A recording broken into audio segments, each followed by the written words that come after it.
అదే RTV app వార్తల్ని క్షణాల్లో చదివే అవకాశం ఉంటుంది. ఒక న్యూస్ పేపర్, ఒక టెలివిజన్ ఛానల్ మీ చేతుల్లో ఎప్పుడూ ఉంటాయి. తిరుపతిలో ఘోరం చోటు చేసుకుంది. సెల్ఫీ తీసుకోవాలని ఒక కుతూహలం ఒక కుర్రాడి ప్రాణాన్ని బలి తీసుకుంది. అవును, తిరుపతి ఎస్వి జూ పార్క్లో ఈరోజు ఘోరం చోటు చేసుకుంది. ఓ వ్యక్తి, ఓ యువకుడు, ప్రహ్లాద్ అనే ఒక యువకుడు ఈరోజు జూ పార్క్కి వెళ్ళాడు. వెళ్ళినవాడు మామూలుగా ఉన్నాడా? జూ పార్క్లోకి వెళ్ళి లయన్స్ ఎంక్లోజర్ అంటే సింహాలకు సంబంధించి ఎక్కడైతే ఉంటాయో వాటి ప్రదేశానికి వెళ్ళాడు. వెళ్ళిన వ్యక్తి ఊరికనే ఉండలేదు, అక్కడ సెల్ఫీ తీసుకోవాలని కుతూహలపడ్డాడని చెప్పి అక్కడున్న వాళ్ళు చెప్తున్నారు. అయితే ఒక్కసారి ఎన్క్లోజర్ గురించి మాట్లాడుకునే ప్రయత్నం చేద్దాం. ఆ వ్యక్తి వెళ్ళిన ఎన్క్లోజర్ అలాంటివి దాదాపు 8 ఎన్క్లోజర్స్ ఉన్నాయి. దానిలో ఒకటి ఖాళీగా ఉంది. అంటే ఎన్నున్నట్టు 7 ఉన్నాయి. ఆ 7లో కూడా 6 కేవలం ట్రైనింగ్ పర్పస్కి మాత్రమే, మిగిలింది ఒక్కటే. అవును, మిగిలినది ఒక్కటే. ఆ ఒక్క దాంట్లో కూడా 3 సింహాలు ఉన్నట్టుగా తెలుస్తోంది. ఆ 3లో కూడా 2 బోన్లోనే ఉన్నాయి. మిగిలిన ఆ ఒక్క సింహమే ప్రహ్లాద్ ప్రాణాన్ని బలి తీసుకుంది. ఏం జరిగిందనే వాటికి సంబంధించి మాట్లాడుకునే ప్రయత్నం చేద్దాం. అంతకన్నా ముందు ఒకసారి ఆ కుర్రాడు ఏం జరుగుండొచ్చనేది ఒకసారి మాట్లాడుకునే ప్రయత్నం చేద్దాం.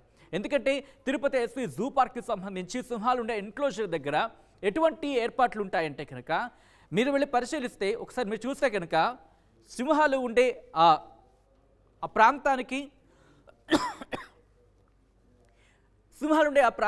అలాగే మనుషులు వెళ్ళి చూసే ప్రాంతానికి మధ్య ఒక గోడలా ఉంటుంది. ఆ గోడ ఎత్తు ఒక నడుము ఎత్తు అంటే కనుక దాదాపు 3 అడుగుల ఎత్తు ఉంటుంది.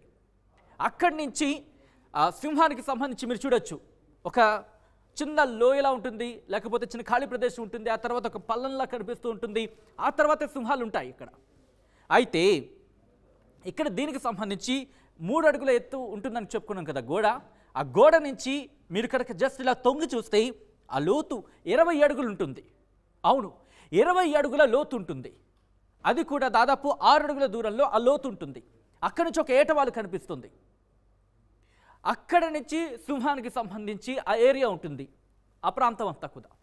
ఇక్కడ మీరు చూస్తే చెట్లు ఉంటూ ఉంటాయి, వాటికి సంబంధించి ఏర్పాట్లు అంటే అడవిలో ఎలా ఉంటాయో దాదాపుగా అటువంటి వాటికి సంబంధించి అటువంటి ప్రాంతాన్ని ఏర్పాటు చేయడం జరుగుతుంది.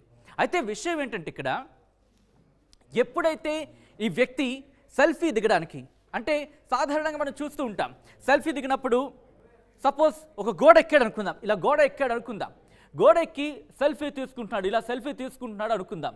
ఎవరైనా సెల్ఫీ తీసుకున్నప్పుడు దాని మీద కాన్సన్ట్రేషన్ ఉంటుంది. ఎవరు చిన్న చడి చప్పుడు చేస్తున్నా వెంటనే భయపడతాం. అయితే అక్కడ చెప్తున్న మనకు అందుతున్న సమాచారం ప్రకారం గోడ మీద నిలబడ్డాడు, సెల్ఫీ తీసుకుంటున్నాడు. ఇది ఒక వర్షన్. సెల్ఫీ తీసుకుంటున్నాడు, ఇంతలోనే సింహం గాండ్రించింది, ఆ గాండ్రింపులకు భయపడి ఎన్క్లోజర్లో దూకేస్తాడు అనేది ఒక వర్షన్ వినిపిస్తోంది. రెండోది, సింహంతో సెల్ఫీ తీసుకోబోతున్నాడు, అంటే వెనక బ్యాక్గ్రౌండ్లో సింహం ఉంది, ఇక్కడ ఈయన సెల్ఫీ తీసుకోబోతున్నాడు అనేది. ఇలా ఈ టైంలో సింహం గాండ్రించింది, సింహం అరుపులకు భయపడిపోయి బెదిరిపోయి దూకాడు అనేది ఇంకో వెర్షన్. ఇంకొక మాట ఏం వినిపిస్తోందంటే అక్కడ మనకు అందుతున్న సమాచారం ప్రకారం సింహంతో సెల్ఫీ దిగిన తర్వాత తొడగొట్టాడు, ఇలా తొడచడిచే ప్రయత్నం చేశాడు, ఆ టైంలోనే దూకేశాడు అంటూ కూడా ఇంకొక మాట వినిపిస్తోంది. దూకిన సందర్భంలోనే ఎప్పుడైతే అలా దూకిన తర్వాత అక్కడ జూ సిబ్బంది కావచ్చు, జూ అధికారులు కావచ్చు చూశారు, అతగాన్ని రక్షించే ప్రయత్నం చేయడానికి పరుగులు పెట్టారు. కానీ అదే టైంలో కానీ సమయం ఎక్కువ లేకుండా పోయింది. ముఖ్యంగా 25 నుంచి 50 అడుగుల దూరంలో ఉన్న సింహం అతగాడి దగ్గరకు వచ్చిందనేది మరొక మాట. ఇక్కడ ఇంకొక వెర్షన్ కూడా వినిపిస్తోంది. ఏంటంటే ఎప్పుడైతే పడిపోయాడో, అంటే ఆ సింహం ఉన్న ప్రాంతంలోకి పడిపోయాడో, అక్కడి నుంచి చెట్టెక్కే ప్రయత్నం చేశాడు. చెట్టెక్కి కూర్చున్నాడు. సింహం మరొకసారి గాండ్రించడంతో ఆ భయానికి కింద పడిపోయాడు. వెంటనే సింహం అతగాన్ని పట్టుకొని అతన్ని హతమార్చిందనే మాట వినిపిస్తోంది. సో ఇట్లాంటి ఘటనలు మనం గతంలో కూడా చూసాం. మన ఆంధ్రప్రదేశ్లోని ముఖ్యంగా జూలకు సంబంధించి గతం ఇటువంటి పరిస్థితులు మనం చూసాం. ఎందుకంటే ఈ వన్యప్రాణులు ఉండే వాటి ప్రాంతంలోకి, ఎన్క్లోజర్లోకి దూకేస్తున్నారు, వాటితో సెల్ఫీ తీసుకోవాలని ఆతృత. ఇటువంటి సందర్భాలు మనం గతంలో చూసాం. ఢిల్లీ కావచ్చు, హైదరాబాద్ కావచ్చు, ఇటువంటి ఘటన మనం చూస్తూనే ఉన్నాం. కానీ ఈ కుతూహలం ప్రాణాల మీదకి తీసుకొస్తోంది. అదృష్టవశాత్తు అప్పుడు ప్రాణాలతో బతికిన ఘటనలు చూసాం. ఒక్కసారి ఈ విజువల్స్ మీరు చూస్తున్నారు. కాస్త ఈ విజువల్స్ మిమ్మల్ని ఇబ్బంది పెట్టొచ్చని చెప్పుకోవచ్చు. ఎందుకంటే ఈ కథనం మిమ్మల్ని కాస్త కలవరపరచవచ్చు. అయితే మిమ్మల్ని కలవరపడి గురి చేయడం ఆర్టీవీ ఉద్దేశం కాదు. ఆర్టీవీ ఎప్పుడు సమాజ శ్రేయస్ని కోరుకుంటుంది. దానిలో భాగంగానే ఈ కథనం చూపించడం జరుగుతోంది తప్ప మిమ్మల్ని కలవరపడి గురి చేసే ఉద్దేశం ఆర్టీవీకి ఎన్నడూ లేదు, ఉండదు. అయితే ఇదిగో ఇది ఈ బాక్స్లో చూస్తున్నారు కదా, ఈ సింహమే అత్తగాడిని హతమార్చింది, అత్తగాడి ప్రాణాన్ని బలి తీసుకుంది. కానీ ఇక్కడ ఇంట్రెస్టింగ్గా మనకు తెలుస్తున్న మాట ఏంటంటే అక్కడ 3 సింహాలు ఉంటే 2 బోన్లను ఉన్నాయి. కానీ మిగిలిన ఒక్కటి మాత్రమే, ఆ ఒక్కటి అత్తగాడి ప్రాణాలని బలి తీసుకుంది అనే మాట వినిపిస్తోంది. ముఖ్యంగా మనకు అందుతున్న సమాచారం ప్రకారం, మేము గెదర్ చేసుకున్న సమాచారం ప్రకారం అక్కడ దాదాపుగా 13 నుంచి 14 సింహాలు ఉన్నట్టుగా తెలుస్తోంది. సింహాలని ముందుగా ఇక్కడ ఈ ప్రాంతం అంటే జనాలకు అలవాటు పడేటట్టుగా, జనాల ముఖాలు కాల్చులతో వాళ్ళతో అలవాటు పడేటట్టుగా కొన్ని రోజులు ఇక్కడ ట్రైనింగ్ ఇవ్వడం జరుగుతుంది, లేకపోతే అక్కడ ఏర్పాటు చేయడం జరుగుతుంది. వాటి ఆవాసంలో వాటిని అలవాటు పడేటట్టు చేయడం జరుగుతుంది. ఆ తర్వాత అప్పుడు సఫారీ కేంద్రాలు, సఫారీలోకి మనం చూస్తూ ఉంటాం, జనాలు వస్తూ ఉంటారు, అంటే ఒక వాహనంలో వెళ్తూ ఉంటారు. అక్కడ ఈ వన్యప్రాణులు అనేవి ఆ వాహనం దగ్గర రావడమో లేకపోతే అవి తిరుగుతూ ఉంటాయి. ఆ ప్రాంతంలోకి మనం వెళ్ళి చూసే సందర్భం దాదాపుగా మనుషుల మీద అటాక్ అనేది అంత అటాక్గా మనం చూడం. అంటే అంతలా ట్రైనింగ్ ఇచ్చిన తర్వాత వాటిని వదులుతుంటారు.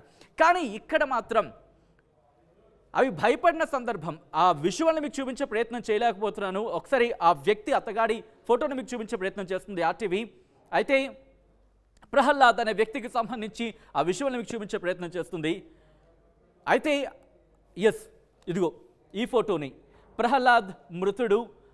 అయితే ఇక్కడ దీని గురించి మనం మాట్లాడుకుంటున్నాం కాబట్టి గతంలో కూడా ఎటువంటి సంఘటనలు చూసాం. కానీ తిరుపతి జూకి సంబంధించి మాట్లాడుకున్నప్పుడు ఇతగాడు భయపడి దూకేశాడు అనే మాట వినిపిస్తోంది. అయితే ఇక్కడ 3 సింహాల్లో ఉన్న ఒకటి 25 నుంచి 50 అడుగుల దూరంలో ఉన్నప్పుడు సిబ్బంది వచ్చే సమయానికల్లా ఇతగాడి మీద అటాక్ చేసింది.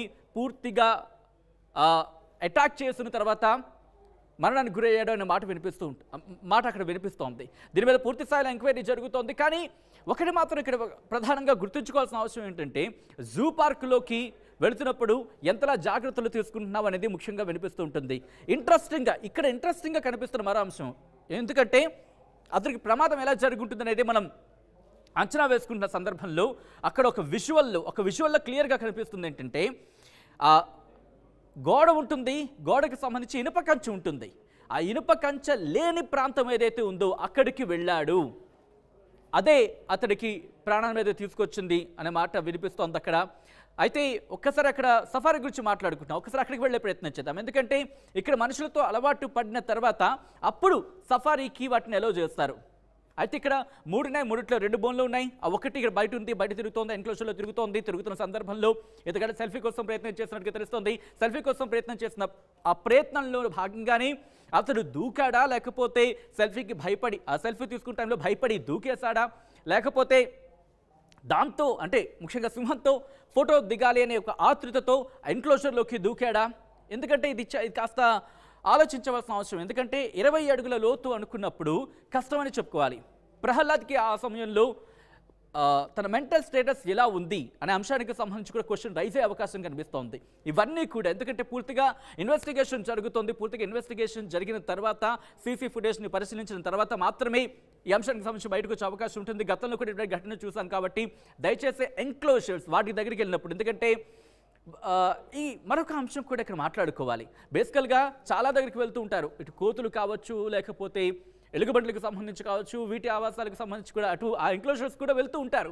కానీ ఎక్కడా లేని కుతూహలం, ఎక్కడా లేని ఆతృత, ఎక్కడా లేని ఆ ఈగర్నెస్, ఏదో ఒక సెల్ఫీ లాంటి ఆతృత అనేది సింహం దగ్గర, పెద్ద పులి దగ్గర, పులుల దగ్గర, సింహాల దగ్గర, వీటి దగ్గర మనకు కనిపిస్తూ ఉంటుంది. వాటి గాండ్రింపులను లేకపోతే వాటిని బంధించుకోవాలని చెప్పి ఇదే ఆతృత మనిషి ప్రాణాలను తీసుకొస్తుందని చెప్పుకోవాలి. సింహంతో సెల్ఫీ అనేది బహుశా సినిమా డైలాగులకి బాగుంటుందేమో, కానీ నిజ జీవితంలో కాస్త కష్టమనే చెప్పుకోవాలి. అయితే ఎస్వి జూ పార్క్లో ఘోరం చోటు చేసుకుంది. ఈ ఘటనతో మొత్తం ఒక్కసారిగా తెలుగు రాష్ట్రాలకు సంబంధించిన జూ పార్క్స్ మరొకసారి అలర్ట్ అయ్యాయనే చెప్పుకోవాలి. ముఖ్యంగా పర్యాటకులు కావచ్చు, లేదా అక్కడికి వస్తున్న వాళ్ళకి సంబంధించి కావచ్చు జాగ్రత్తలు చెప్తున్నప్పటికీ నిర్లక్ష్యం అది సిబ్బంది తరపు నుంచా లేకపోతే ప్రజల తరపు నుంచా అనేది సమాలోచనలు చేసుకోవాల్సిన సందర్భం మాత్రం కనిపిస్తోంది. ఎందుకంటే ప్రతి చోట నిర్బంధానికి కనుక కాస్త మనకి ఆ టైట్ అయితే కనుక ఆ సందర్భాన్ని మనం హ్యాపీగా ఫీల్ చేయలేం. కాబట్టి ఆలోచించవలసిన సందర్భం ఇది. మీరు కనుక తిరుపతి కావచ్చు, లేకపోతే వైజాగ్ కావచ్చు, లేకపోతే హైదరాబాద్ కావచ్చు, ఎక్కడైనా ఏ జూ పార్క్ అయినా, ప్రపంచంలో ఏ జూ పార్క్కి వెళ్ళినా సరే వాటిని వాటి మానాల వాటి వదిలేయండి. కరెక్ట్ మాట, వాటి మానాల వాటి వదిలేయండి. మీ మానాన మీరు పని చూసుకోండి, చూడండి, సంతోషించండి. వాటికి సంబంధించి ఇన్ఫర్మేషన్ పక్కన ఉంటుంది, చదవండి, తెలుసుకోండి, వాటి గురించి తెలుసుకునే ప్రయత్నం చేయండి, సంతోషించండి. వాటితో మాట్లాడే ప్రయత్నం చేయాలి, లేకపోతే వాటితో సెల్ఫీలు తీసుకోవాలి, వాటితో ముచ్చటించాలి, వాటితో దగ్గరికి వెళ్ళాలి అని ఒక ఆతృత ప్రాణాల మీదకి తీసుకొస్తుందని చెప్పడంలో ఎటువంటి సందేహం లేదు. తిరుపతి ఘటన మరొకసారి దీనికి తట్టి లేపిందనే చెప్పుకోవాలి. నిజంగా ఆ యువకుడి ప్రాణాలను బలి తీసుకుంది ఈరోజు. అయితే దీనికి సంబంధించి పూర్తి స్థాయిలో ఇన్వెస్టిగేషన్ జరుగుతోంది. కానీ ఒకటే చెప్తున్నాడు, జూ అధికారులు కావచ్చు, లేకపోతే ఎవరైనా ఎంక్లోజర్స్ దగ్గరికి వెళ్ళండి, వాటిని చూడండి, వాళ్ళు చెప్పిన ఆ ప్రమాణాలు ఏవైతే ఉంటాయో ఇంత దూరంలో ఉండండి, అలాగే వాటికి ఎటువంటి మేత వేయకండి, ఎటువంటి ఫుడ్ వాటికి ఇవ్వకండి, ఇలాంటివి చెప్తూ ఉంటారు. ఇవన్నీ జాగ్రత్తగా పాటిస్తే కనుక అవి క్షేమంగా ఉంటాయి, మనము క్షేమంగా ఉంటాం. ఈ అంశాన్ని గుర్తుపెట్టుకొని ఈసారి జూకి వెళ్ళినప్పుడు ఇవి పాటిస్తారని చెప్పి ఆశిద్దాం. ఇది తిరుపతి జూ కట్టిన నేపథ్యంలో మరొక్కసారి అందరూ మేల్కోవాల్సిన పరిస్థితి కనిపిస్తోంది. ఇది మొత్తంగా అయితే మాత్రం తిరుపతి ఘటనకు సంబంధించి. మరిన్ని వీడియోస్ కోసం ఛానల్ సబ్స్క్రైబ్ చేయండి, లేటెస్ట్ అప్డేట్స్ కోసం వాట్సాప్ ఛానల్ ఫాలో చేయండి, అండ్ లింక్ డిస్క్రిప్షన్లో ఉంది.